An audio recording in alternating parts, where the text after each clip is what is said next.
It'll be one to go this time by. Coming to the green, buddy, coming to the green. Let's go get him. Go, go, go, go, go, go, go! Get your motor running. Head out on the highway. In the infield media center by today's winning driver the number 18, Joe Gibbs, driven hot rod oil Toyota, Denny Hamlin. Denny, tell us about your run. We were it's fairly uneventful. There wasn't a whole lot of passing from where I was standing. Because our car was good there at the beginning. Just kind of the track really tightened up there on that one run that Kyle got by us in the 88. We just made some big adjustments. Really, even though it seemed like we had our best run where we pulled away the furthest, we really decided when we came on pit road we were going to make the biggest adjustments we made all day right then. So it paid off at the end, because I think we didn't have those, then we were going to be in trouble. We're also joined by today's winning crew chief, Jason Ratcliffe. Jason, tell us about today's strategy and your view from the box.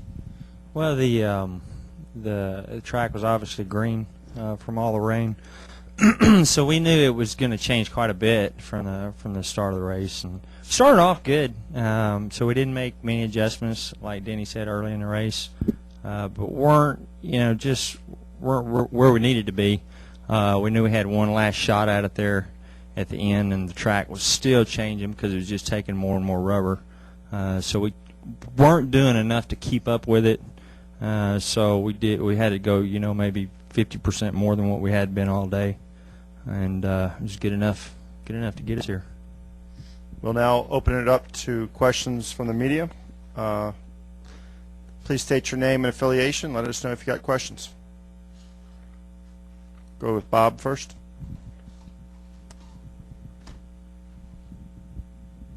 Bob Pockers, NASCAR scene. Denny, how strong do you think Kyle was? And if he didn't have those couple of contacts with other cars, do you think he would have been able to challenge you?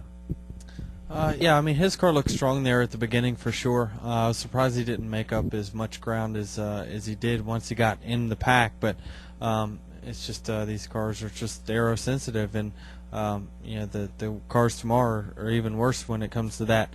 It just if you can get out there in clean air, your car can really take off. He was able to get close enough to me to kind of get me loose. My car was a little bit loose at the time, and when he was able to get by me, his car took off, and ours just struggled a little bit, and that was our worst run of the day. So we definitely improved on our car. I don't know if their car, is as good at the end as it was at the beginning, but I think our car was better than it had been all day right there at the end.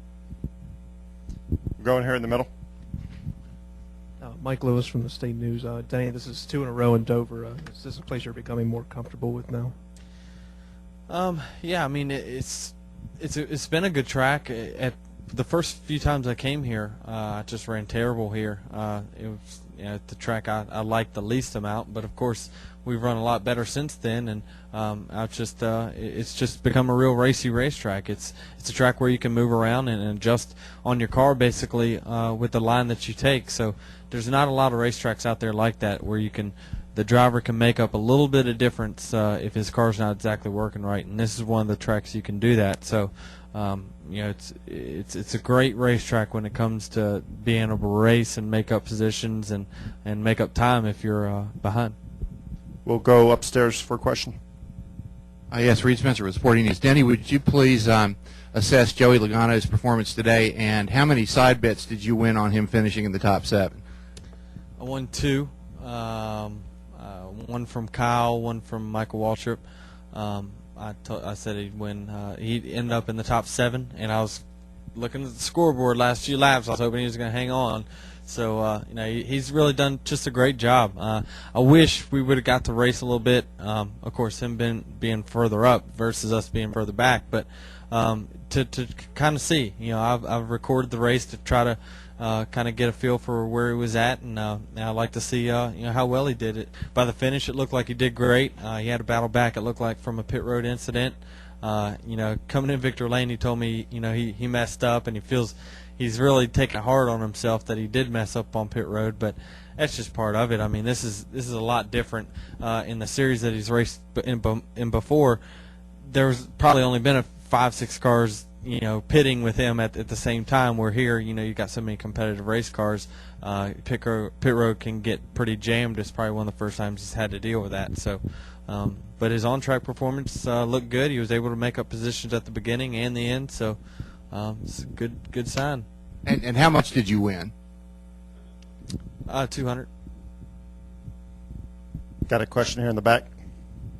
JPanel, HardcoreRaceFans.com.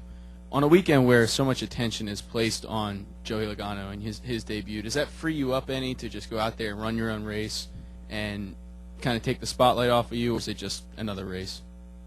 I'm sorry, say that again. On a weekend where there's so much attention on somebody like Joey Logano, does that allow you to go out there and kind of do your own thing and run your own race, take the pressure off you a little bit, or is it just like any other weekend? I had my own issues from last week. I didn't mind anyone taking the spotlight away, to tell you the truth. But he deserves it. I mean, you only have your first race one time, so it definitely is good for him to get the publicity that he got. Proving that he is worth what the hype has been given him, and now he's able to go out there. He's got his first race beyond him.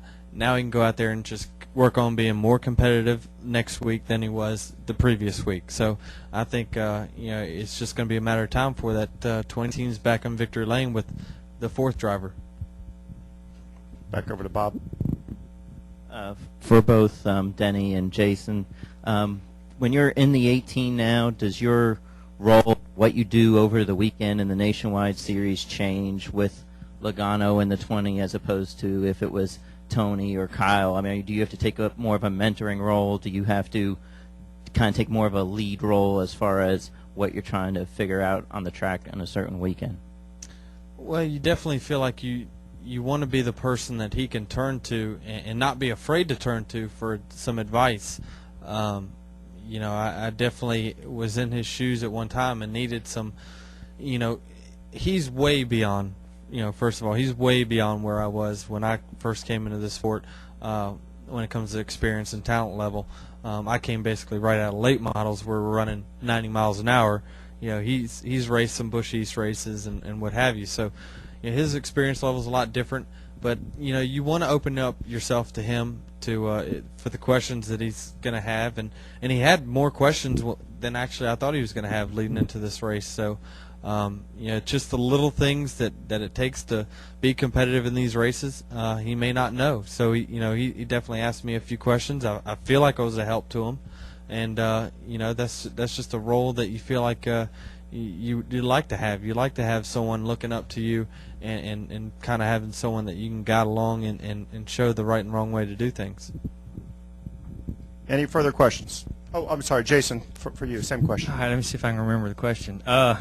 Well, through practice, I mean, the 18 and 20, Dave and I always compare notes throughout practice and even throughout the week prior to the race and when practice is over. So, us doing that this week is not anything new. What probably was different, some of the changes that Dave made throughout practice yesterday. We applied some of that to our car and got the feedback from Denny to see if it would match maybe what Joey's feedback was.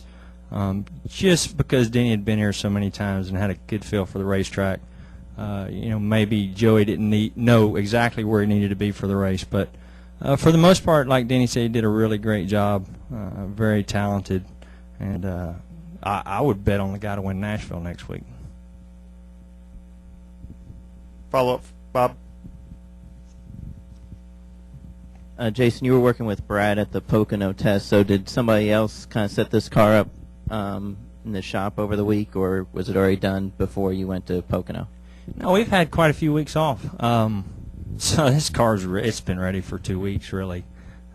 This car's ready. Our Kentucky car's ready, sitting in the truck. So we've stayed pretty far ahead, and we've been able to assist the 20 in some of their races and wind tunnel and testing and things like that because we have had some extra time. So no, we're way. I mean, we're 3 weeks ahead of schedule because we are running a limited race schedule.